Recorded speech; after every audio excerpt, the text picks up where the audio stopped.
E, gente, no vídeo de hoje eu vou falar sobre uma lenda que pode ter sido real, muito sinistra, que é a história do flautista de Hamelin. E durante o vídeo vocês vão entender por que essa história é importante para o tarô, para mim e você, tá bom? Então vamos lá!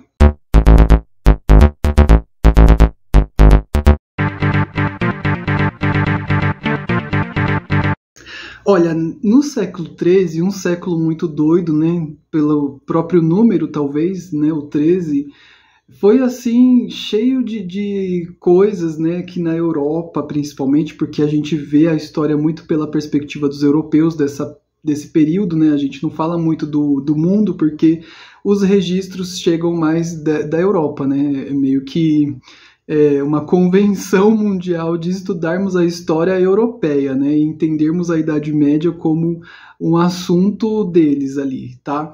Mas, de algum modo, o século XIII foi um século muito louco, realmente cheio de coisas, ocorrências e situações e fatos históricos que, de algum modo, podem ter sido mal interpretados, né, pelos historiadores depois ali ao longo do tempo, ou realmente foram circunstâncias fora do normal, né? Acontece que no século XIII, no dia 26 de junho de 1284, mais precisamente é uma data muito cravada ali na cidade de Hamelin, lá na Alemanha, sumiram todas as crianças da cidade, né? A lenda é de que nesse dia essas crianças sumiram. E como que isso aconteceu? Bom, era uma cidade que estava cheia de ratos, assim, né? Ela tinha rato para todo quanto é lado. Você ia almoçar, tinha rato no prato.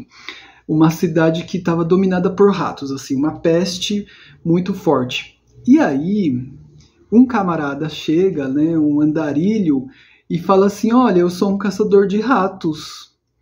E aí o povo meio assim, né, fala: então ajuda nós aí, pô. Bom, o prefeito, né, conversa com ele, parece, e ele diz: se você tirar aí os ratos, né, o que você quer em troca? Ele: pode me dar uma moeda por cabeça de rato que tá ótimo. E aí o cara vai com uma flauta, né, ele pega lá a flauta dele, essa aqui não é uma boa flauta, vou pegar aqui minha varinha. E aí vai lá, começa a tocar um som muito louco, encantando todos os ratos da cidade, e leva os ratos para um rio ali e joga os ratos todos no rio. E os ratos morrem todos afogados e pronto. E exterminou os ratos. Aí acontece que o prefeito não dá o que ele combinou, né? Não paga o cara.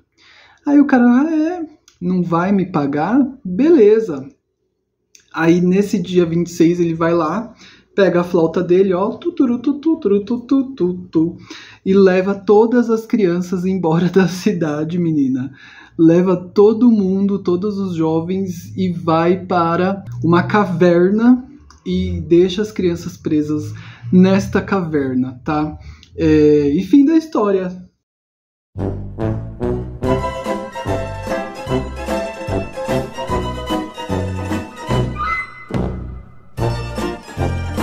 Acaba assim, é uma lenda folclórica. Bom, talvez isso, né, não tenha sido muito bem explicado, né? Esse é um registro dos irmãos Grimm, inclusive, mas pode ser que tenha acontecido de outro modo, tá? Primeiro que esse cara, ele vestia trajes muito engraçadas, né? Multicoloridas, e também um chapéu muito coincidente com a figura do arcano louco do tarô de Marsella, que a gente tem, também do tarô do White, né, desenhado pela Pamela Colman Smith, e pode ser que, sim, esse bufão que a gente vê no tarô, que inclusive é registrado em um dos tarôs alemães, que é um dos primeiros tarôs, tá? Provavelmente o tarô ele é alemão, traz essa imagem, essa figura desse flautista, né, desse camarada encantador, né, de feitiços musicados, né. Então, talvez o tarô tenha a sua origem nesse enredo como alegoria do louco, tá? O louco pode ter sido inspirado nessa figura lendária, porque o tarô também foi produzido ali. Não sei se vocês sabiam dessa, até pode ser algo não muito convencional das pessoas saberem, mas o tarô ele pode ter sido inventado na Alemanha, nesse período mesmo aí, tá? No século XIII, por volta aí desse período, a gente tinha ali a produção já dos baralhos, né? Dos baralhos de jogarmos cartas, mas o tarô, como a gente conhece, ele provavelmente foi inventado pelos alemães, tá bom? Isso é uma fonte histórica, tá? Que inclusive está no livro da Isabella Naldoni, no livro que ela faz a história do tarô. Bom, então, assim, de algum modo, esse fato pode ter, coincidentemente aí, neste enredo, outras circunstâncias que talvez a gente deva entender, né, do fato. Primeiro, que talvez esse flautista, ele era um xamã meio celta, sei lá, um bruxo, que também dizem que ele, na verdade, foi levar os jovens para celebrar o solstício de verão, né, que no hemisfério norte é nessa época do ano mais ou menos, né, perto dessa data, 26 de junho, que eles fazem as festividades do solstício. E aí, quando ele chegou lá no campo, onde ele ia fazer na montanha o ritual coletivo, fujam, tá? Cuidado. É aquilo, né? Se você confia na pessoa, vai lá, faz o ritual coletivo, mas cuidado com rituais coletivos, tá bom?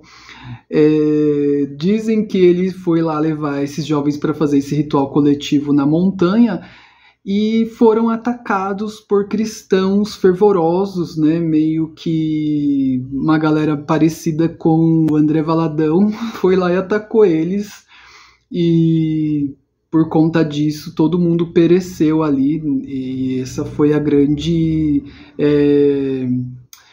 o grande desfecho dessa lenda, que não é muito bem contado. Também tem a ideia de que foi um fenômeno da praga da dança lá, que todo mundo morria dançando, sabe? Aquela coisa da dança da dança da morte, né? E que nesse século também já tinha esse fato acontecendo. E inclusive o 13, né? E olha só como é algo que pode nos preencher de significados. No arcano 13, no tarô de Marsella, principalmente, o 13, né? No arcano 13, a gente tem lá uma flauta no chão, ali escondido entre os diversos pedaços de mão, né? Cabeça, pé, ossos. Tem um osso que é uma flauta. E esse cara aí, né, que tá meio como um esqueleto, talvez seja a referência da dança da morte, né? Que aconteceu ali também nesse século. Então o tarô, ele tem esse... As crianças indo com o flautista ali na rua. O tarô tem esse enredo, né, muito pautado ali nessa época, né, do século XIII, desses eventos, né? Então, não sabemos, tá? Mas pode ser que o flautista tenha sido uma das pessoas que ficou tocando música para que os jovens saltitassem e rodopiassem. Tem uma das histórias, tem um jovem que fica rodopiando por 80 quilômetros, né, para além. Mas, além disso, considera-se muito a recessão econômica que algumas cidades ali nessa região estavam passando, né, por uma questão mais econômica.